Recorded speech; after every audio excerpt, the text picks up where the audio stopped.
আসসালামু আলাইকুম রহমতুল্লাহি অবরকাতুহু। সম্মানিত দর্শক, আমাদের রাজনীতির আদু ভাই জনাব ডক্টর মোহাম্মদ ইউনূস তিনি সাম্প্রতিক সময় ফ্রান্স গিয়েছেন। সত্য মিথ্যা জানি না, বাট আমরা যেটা শুনেছি যে তিনি ফ্রান্সের বেশ বড় মাপের একজন ব্যবসায়ী, তার সেখানে বিশাল বিনিয়োগ রয়েছে এবং ইউরোপের অন্যান্য দেশগুলোর বাইরে তিনি ফ্রান্সে স্বাচ্ছন্দ্য বোধ করেন। তিনি সর্বশেষ বাংলাদেশে যে এসেছেন ক্ষমতায়, মূলত ফ্রান্স থেকে এসেছেন। তিনি যে টুকটাক চিকিৎসা করেন সেটা তিনি ফ্রান্সেই করেন। ফ্রান্সের একটা বিরাট কোম্পানি আছে ড্যানন, এরা ওই দই তৈরি করে। তো এরকম ড্যাননের সঙ্গে একটা জয়েন্ট ভেঞ্চার কোম্পানি তিনি বাংলাদেশে করেছিলেন অনেক আগে, যেখানে ওই জমানাতে ডক্টর মোহাম্মদ ইউনূস 800 crore, ও মাই গড, এখন হয়তো যে সময়তে তিনি 800 কোটি টাকা বিনিয়োগ করে গ্রামীণ ড্যানন এই দইয়ের কারখানা প্রতিষ্ঠা করেছিলেন,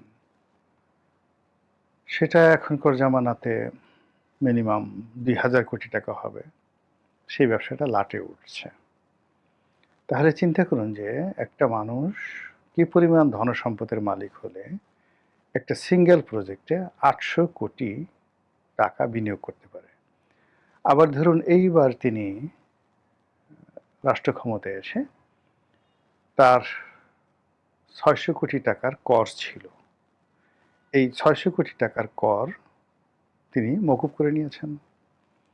অন্যদিকে গ্রামীণ ফোনে তার যে শেয়ার, তো গ্রামীণ ফোনে তার যে শেয়ার অনুযায়ী তার যে লভ্যাংশ, সেই লভ্যাংশ হিসেবে গ্রামীণ ফোন থেকে এই লভ্যাংশের হিসাবে 1200 কোটি টাকা তিনি নিয়ে নিয়েছেন এই রাষ্ট্র ক্ষমতাকে ব্যবহার করে।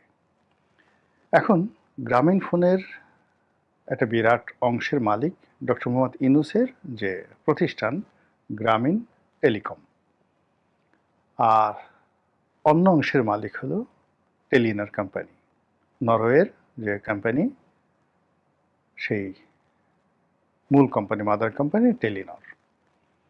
তো এই যে টেলিনর কোম্পানিটি আবার বাংলাদেশে কি করেছে, এই গ্রামীণ ফোনকে পাবলিক লিমিটেড কোম্পানি করেছে।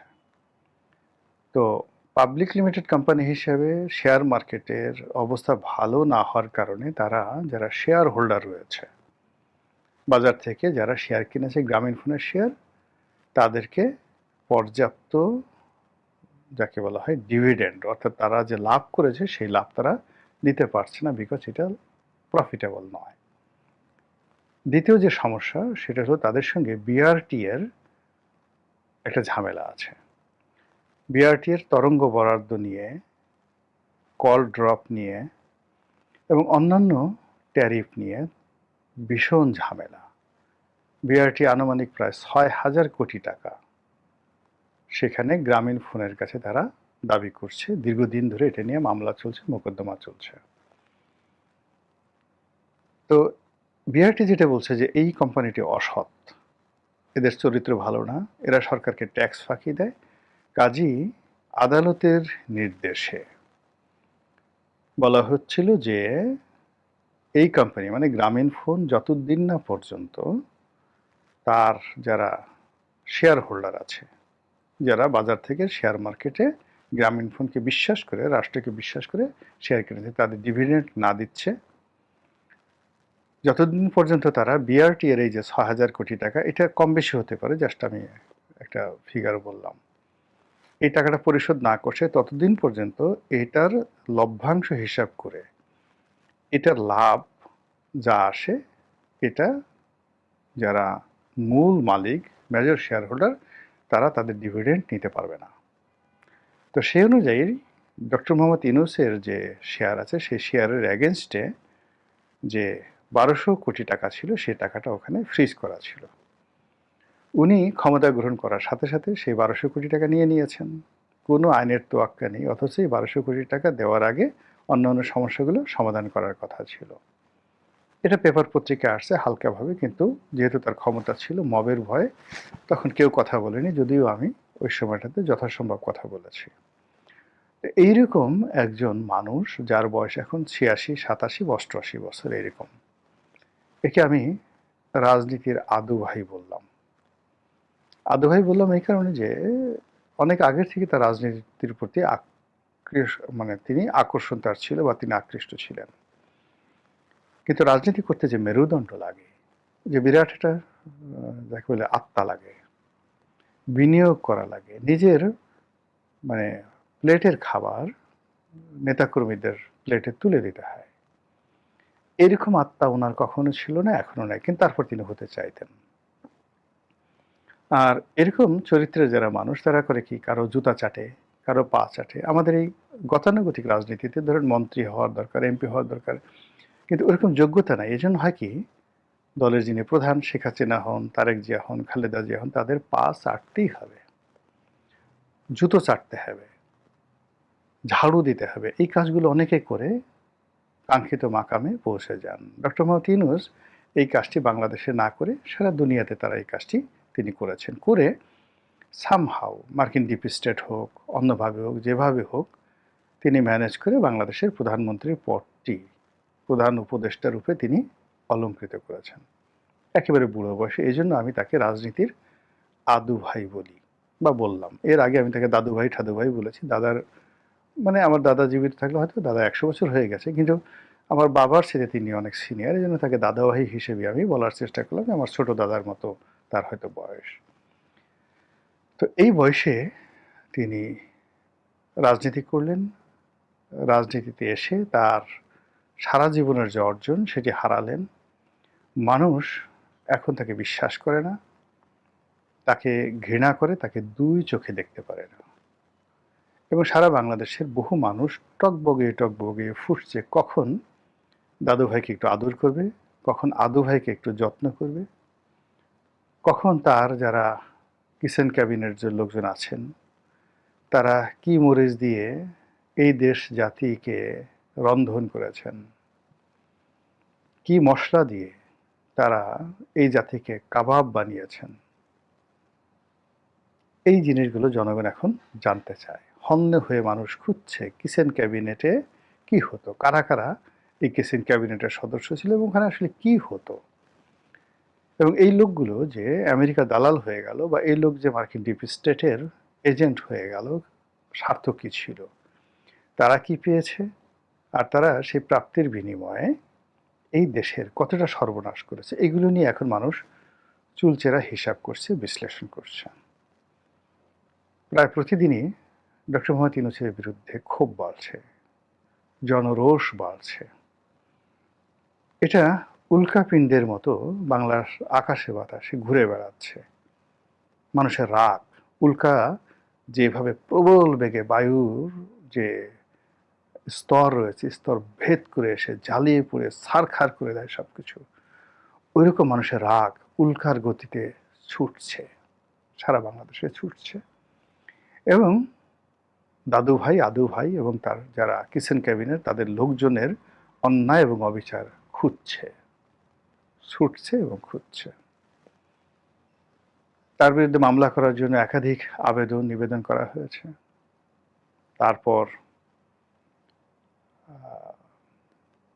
মিছিল হয়েছে, মিটিং হয়েছে এবং হচ্ছে। সরকার আপাতত তাকে প্রোটেকশন দিচ্ছে, প্রাণান্ত চেষ্টা করছে, কিন্তু সরকার আসলে কতদিন এটা দিতে পারবে? এর কারণ হলো সরকারেরও একটা লিমিটেশন আছে, আর সরকারের সমস্যাগুলো কিন্তু ডে বাই ডে বাড়ছে। সরকার যে খুব সাধ্য হাতে তুলে দিচ্ছে তা নয়।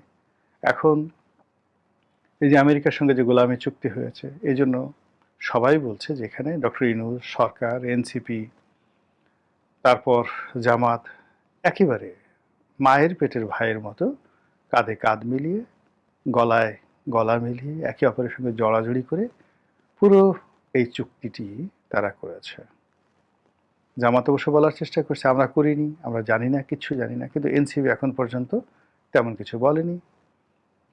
অন্যদিকে ডক্টর মোহাম্মদ ইউনূস তো তার বলার কোনো ভাষা নেই, আর তারেক রহমান সাহেবও কিচ্ছু বলেননি। এবং যতই দিন যাচ্ছে তত বিএনপির বিরুদ্ধে এই চুক্তি করা, এই চুক্তি করে ক্ষমতায় আসা, এই চুক্তি বাস্তবায়নের মাধ্যমে দেশের ১২টা বাজানো নিয়ে মানুষ বিতর্ক করছে। এই বিতর্ক থাকবে না। এই বিতর্ক একসময় বিক্ষোভে পরিণত হবে। এবং এই যে বিএনপি, তার বাইরে যে রাজনৈতিক দলগুলো রয়েছে, অর্থাৎ যারা গৃহপালিত বিরোধী দল, জাতীয় পার্টির মতো গৃহপালিত বিরোধী দল হিসেবে আছে, যারা আমিদের সঙ্গে মামু হিসেবে আছে তারা,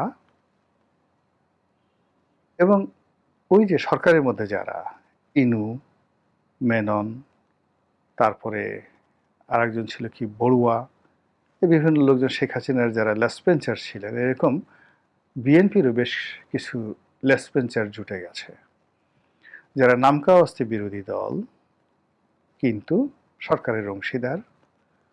তারা নামকাওয়াস্তে বিরোধী দল কিন্তু বিএনপির যারা সবচেয়ে চাটুকার, সবচেয়ে দালাল, সবচেয়ে অথর্ব, সবচেয়ে অপদার্থ, সেই অপদার্থদের জুতো চাটার জন্য, সেই অপদার্থদের জুতো চেটে নিজেদের গদি রক্ষা করার জন্য এই ইনু এবং মেননের যে পচা ভার্সন, এই পচা ভার্সন বিএনপির মধ্যে ঢুকে গেছে। এরাও এই আমেরিকার এই চুক্তির পার্ট। ফলে কি হলো, মার্কিন এই চুক্তি নিয়ে প্রবল ঘৃণা ছড়িয়ে যাচ্ছে, প্রবল ক্ষোভ তৈরি হচ্ছে, টগবগিয়ে ফুটছে, এবং বিক্ষোভে ফেটে পড়ার জন্য তারা প্রস্তুত হচ্ছে। আর বিএনপির যারা প্রতিপক্ষ ঠিক এটা নিয়ে খেলাধুলার চেষ্টা করছে। ফলে এখন বিএনপি তার সঙ্গে সঙ্গে যারা মানে গৃহপালিত বিরোধী দল আছে, যারা বিভিন্ন নাটক করছে, সিনেমা করছে, বিভিন্ন রকম পরিবেশ পরিস্থিতি তৈরি করছে, সবাই আজ এ হোল মনে হচ্ছে তারা ইউনূসের ডান হাত, ইউনূসের বাম হাত, ইউনূসের মস্তিষ্ক, ইউনূসের পেট, মানে ইউনূসের যে পার্টস অফ স্পিচ আছে না, নাউন, প্রোনাউন, অ্যাডজেক্টিভ, তদ্রূপ ডক্টর মোহাম্মদ ইউনূসের নাউন, প্রোনাউন, অ্যাডজেক্টিভ রূপে, প্রিপোজিশন, কনজাংশন, ইন্টারজেকশন রূপে তারা, যারা এই মুহূর্তে বাংলাদেশের রাজনীতিতে আছেন, সবাই অ্যাজ এ হোল, সবাই মিলে এখন সেই ইউনূসের মতোই, ইউনূসকে নিয়ে যেভাবে মানুষ ঘৃণা প্রকাশ করছে, সেইভাবেই তার প্রতি ঘৃণা প্রদর্শন করা হচ্ছে। আর এরই প্রেক্ষিতে জনাব আদু ভাই তিনি ফ্রান্সে গেলেন। এখন ফ্রান্স থেকে তিনি কি আবার ফিরে আসবেন? যদি আসেন, ধরে নেবেন তিনি শক্তিশালী হয়ে আসবেন। এবং আপনার আমার কপালে আরও বড় বড় মার্কিন চুক্তি আছে, আরও বড় বড় ডোনাল্ড ট্রাম্পের মহিষের গুঁতো আমাদের কপালে আছে। আর যদি তিনি না আসেন, তাহলে চিন্তা করবেন যে এই যে একটা মেরুকরণ হলো, মার্কিন ডিপ স্টেটের একটা মেরুকরণ হলো, এই মেরুকরণটা টিকবে না। সেক্ষেত্রে আমরা দুর্ভোগের মধ্যে পড়ে যাব। থার্ডলি হলো, এই যে ওনার যে সকল লেসপেন্সার যারা ছিলেন এবং এখনো আছেন, তারা প্রতিটি লোক যে যেখানে আছেন, প্রত্যেকটা লোক